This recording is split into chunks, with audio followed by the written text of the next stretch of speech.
ఒక వ్యక్తి మీదకి దేవుని యొక్క ఆశీర్వాదం దిగి వస్తే ఆ ఆశీర్వాదం ఆ వ్యక్తి జీవితాన్ని ఎలా నడిపిస్తుంది చూడండి. ఆది కాండము 32వ అధ్యాయము 26వ వాక్యం. ఆయన తెల్లవారుచున్నది గనుక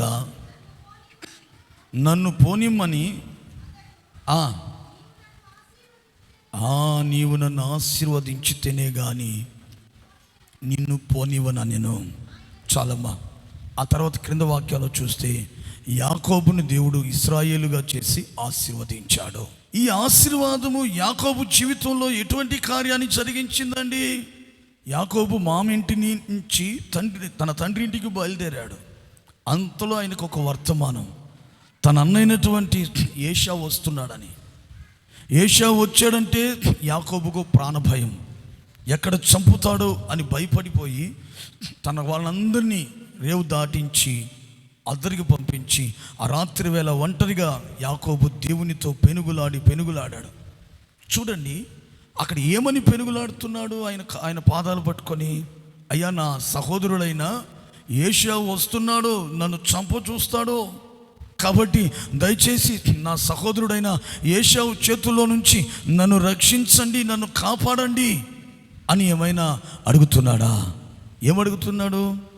ఆశీర్వదించయ్యా చాలు, నీ ఆశీర్వాదాన్ని నా తల మీదకు పంపో. రక్షించమని అడగలేదు కానీ ఆశీర్వదించమని అడుగుతున్నాడు. దేవుడు ఇశ్రాయేలుగా ఆశీర్వదించాడు యాకోబుని.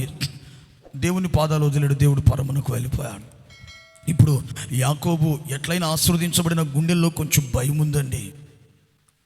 తన సహోదరుడని ఏషావు ఎక్కడ చంపుతాడని భయపడుతూ దగ్గరకు వెళ్ళేలోగా అప్పటి వరకు కక్షతో కార్పణ్యంతో ఉన్న ఏషావు ఒక్కసారిగా యాకోబు మెడ మీద పడి ముద్దు పెట్టుకుని ఏడ్చి యోగక్షేమాలు అడిగాడట.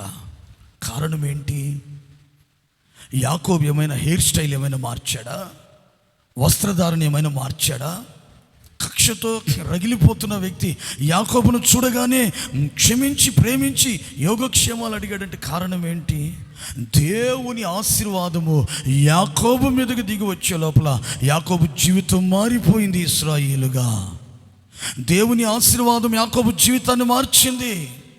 మోసపు బ్రతుకు నుంచి నీతి నిజాయితీ కలిగి ప్రేమ కలిగిన జీవితంలోనికి మార్చింది దేవుని యొక్క ఆశీర్వాదం. ఆ ఆశీర్వాదమే యాకోబుని ఏషావు చేతిలో నుంచి రక్షించింది. ఈ రోజున దేవుని బిడ్డ, జీవము కలిగిన దేవాది దేవుడు నిన్ను ఆశీర్వదిస్తే ఆ ఆశీర్వాదము నీ జీవితంలో ఒక విప్లవాత్మకమైన మార్పును కలుగు చేసి నీ జీవితాన్ని సంపూర్ణంగా మార్చి ఏం చేస్తుంది? నిన్ను రక్షించిన అనుభవంలోనికి తీసుకెళ్తుంది.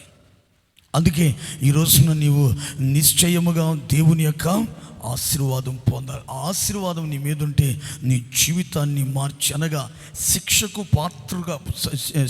పాత్రునిగా ఎంచిన ప్రతి అపవిత్రమైన కార్యాల నీలో నుంచి తొలగించి రక్షణకు యోగ్యమైన స్థితిని కలుగు చేసి నిన్ను రక్షణలోనికి తీసుకెళ్తుంది దేవుని యొక్క ఆశీర్వాదము. అందుకే నువ్వు ఈ రోజున ఏం చేయాలంటే నిశ్చయముగా నువ్వు ఆశీర్వాదం నందు ఉండాలి. మరొక మాట చూడండి, మత్తయి సువార్త 25వ అధ్యాయము 34వ వాక్యం. అప్పుడు రాజు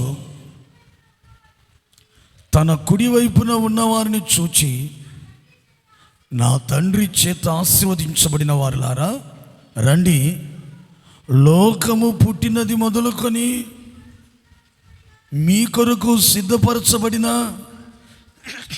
రాజ్యమును స్వతంత్రించుకొనుడి. దేవునికి మహిమ కలుగునుగాక.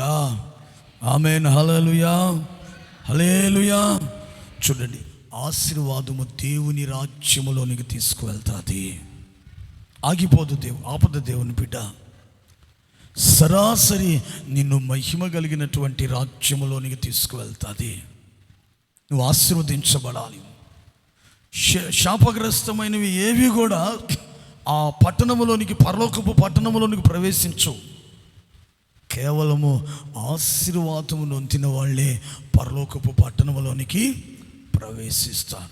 అంటే ఈ రోజున నువ్వు ఆశీర్వదించబడితే నిశ్చయముగా నీవు పరలోక రాజ్య వారసునిగా మార్చబడతావు.